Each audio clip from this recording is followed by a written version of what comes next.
Hello, good day to everyone. My topic is about equation of a parabola. So I have here, find the equation of a parabola with vertex on the line y is equal to negative 3x. Axis parallel to y-axis. So meaning, if you have now this graph, if this is y, then this will be x. So meaning, parabola opening upward, or it depends, parabola opening downward. So this is parallel to y-axis. Okay? Okay, join me to solve this one. Okay, so I have now y is equal to negative 3x. So meaning this is the vertex, so this will be k. We know that vertex will be h and k. H will be x and then k will be y. So y will be k is equal to minus h. Since this is parabola opening upward, so I have the equation, standard equation. This will be circle brackets x minus h squared is equal to 4p y minus k. Okay? And then I will plug in k equals negative 3h. So this will be x minus h squared is equal to 4p. Then y minus minus, that will be plus, right? Because minus and then minus 3h. So this will be positive 3h. So this will be 3h. Okay? So at point 1, passing through the point, so negative 7. Then 13. So I will plug in x and y to this equation. Okay? So x will be negative 7. Circle brackets negative 7 minus h is equal, squared is equal to 4p. Circle brackets y is 13, then plus 3h. Then expand negative 7 minus h, negative 7 minus h. Okay, so multiply negative 7, that will be positive 49. Negative 7 times negative h, that will be positive 7h. Negative, that will be positive 7h. Negative, that will be positive. H times h, that will be h squared. So this will be 49 plus 14h plus h squared. Okay, so this will be 49 plus 14h plus h squared is equal to 4p. Then 13 plus 3h. Okay, I will multiply or distribute 4p to the circle bracket. So this will be 49 plus 14h plus h squared is equal to 14 times 13. Sorry, 13 times 4. 13 times 4, 12, carry 1. 4 plus 1, 5. So this will be 52. 52p. Then distribute also 4p to 3h. That will be 12ph. So I will name this equation 1. Okay? Okay, next point will be at point 2 will be at 5 and 1. Okay, I'll just erase in here and then I will put the equation of a parabola opening upward at the top. So this one. So this will be circle brackets x minus h squared is equal to 4p. And then y plus 3h. Okay? So this will be apply, plug in 5 and 1 to the equation. So x is 5, circle brackets 5 minus h squared is equal to 4p. Then y plus 3h. Y plus 3h. Y is 1. 1 plus 3h. Okay, expand. 5 minus h squared. So 5 minus h. 5 minus h. 5 times 5 is 25. Then 5 times negative h, that will be minus 5h. Negative h times 5, this will be negative 5h. Negative, negative, that will be positive, and then h times h is h squared. Okay, bring down 25. Okay, negative 5, same sign, take the common sign, and then the add 5 plus 5, that will be 10h, then plus h squared. So I have now 25 minus 10h plus h squared. Okay, I will erase. Then distribute. 4p times 1, this will be 4p. Then plus 4p times 3h. So that will be 12ph. This is equation 2. Okay? So, I will equate equation 1 and 2. Okay? Equate equation 1 and 2.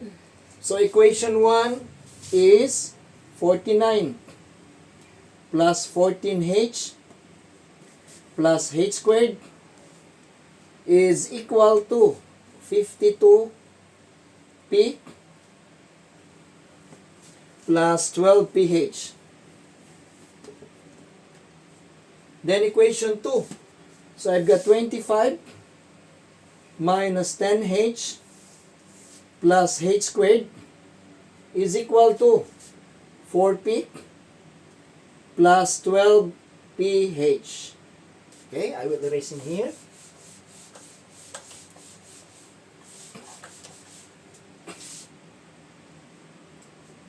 Okay, so as you notice, equation 1, equation 2, we have the same positive h squared and then positive h squared at the second equation. And in the second equation also there is 12ph, and then in the first equation there is also 12ph.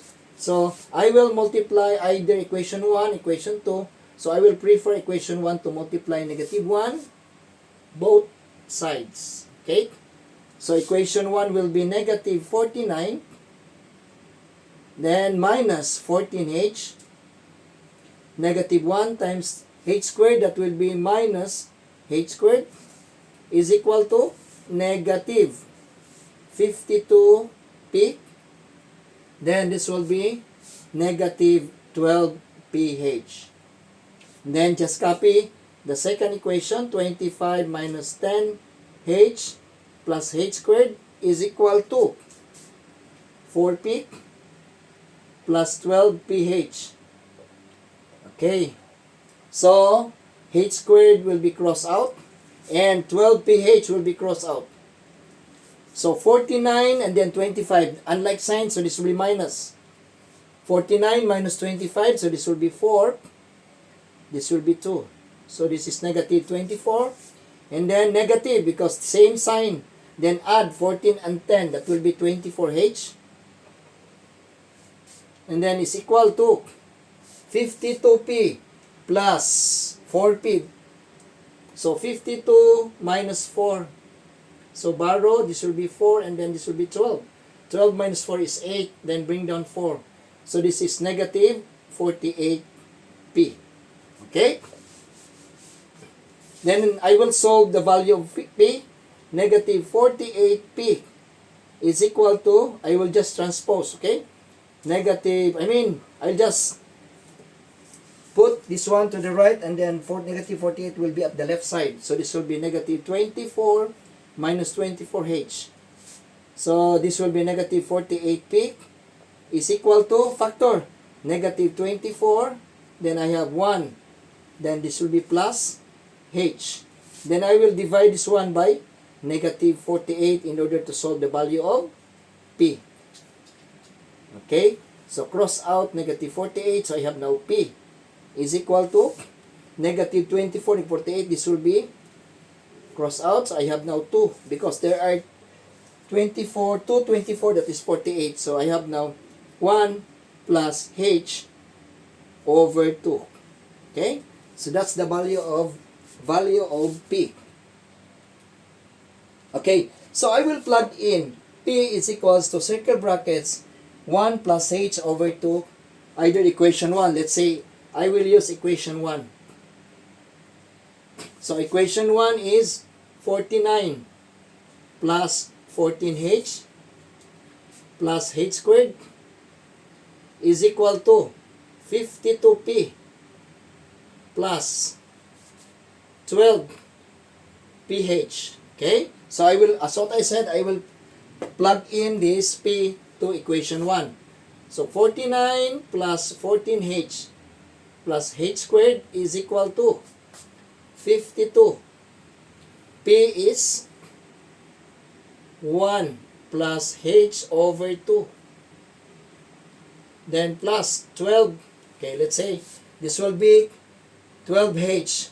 And then plug in the value of P, which is 1 plus H over 2. Okay, so this will be 49 plus 14H plus H squared is equal to, this will be cross out, 52 divided by 2. 52 divided by 2. 2, that is 4. Then 12, 26. Okay, 26. So this will be 26, circle brackets 1 plus H, and then plus, divide this 1 by 2, this is 1, divide by 2, that is 6. So I have now 6H, circle brackets 1 plus H. And then simplify.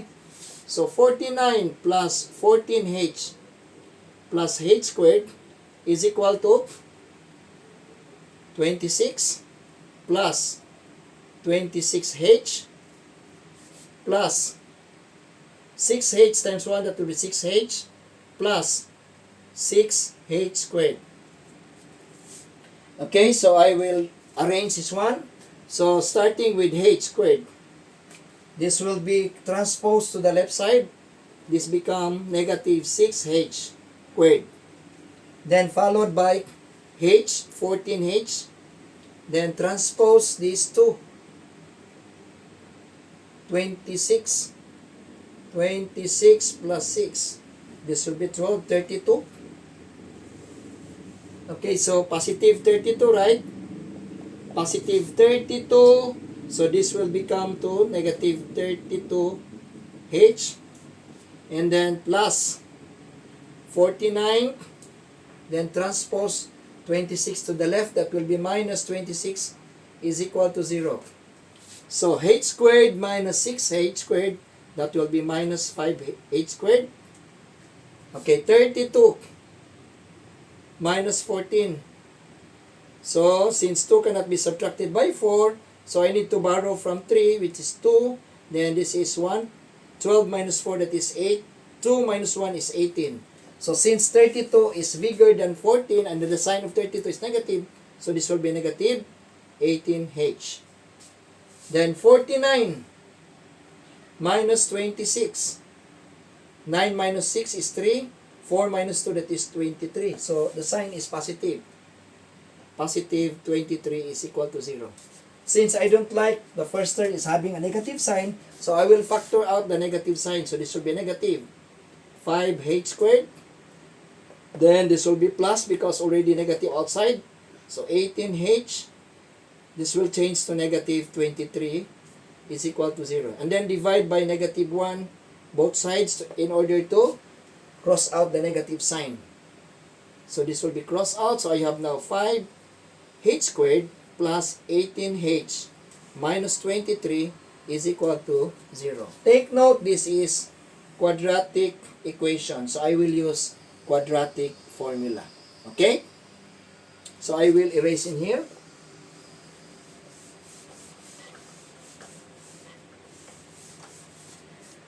So I will collect the coefficients of H squared, H, and then constant. So I have A is 5, B is positive 18, and C is negative 23. Note that the formula of quadratic formula is negative B plus and minus square root of B squared minus 4AC all over by 2A. Okay, so I will apply this formula. So, H is equal to negative B, negative 18, plus and minus B squared, square root of B squared. This will be 18 squared. Then minus 4, A is 5.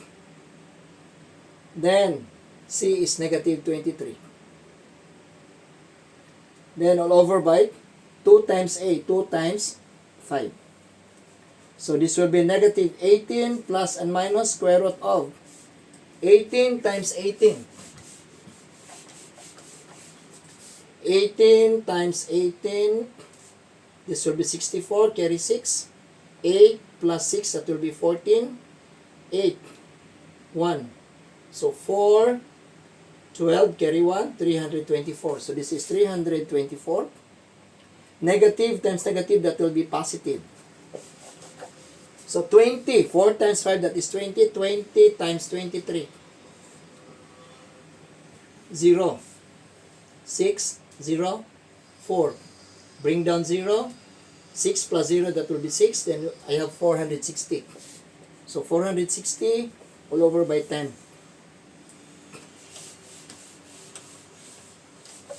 And then 324 plus 460. This will be 487. So this will be negative 18 plus and minus square root of 784 over 10. So this will be negative 18 plus and minus square root of 784, that is 28. Then over 10. So I have now H is equal to negative 18, first is plus 28 over 10. So this will be negative 18 plus 28, that is 10 over 10. So H is 1. So I have now H is equal to 1. Then I will plug in H equals to 1 or equal to 1. So to equation, in order to solve the value of P. Okay? Solve the value of P. Let's say equation 2.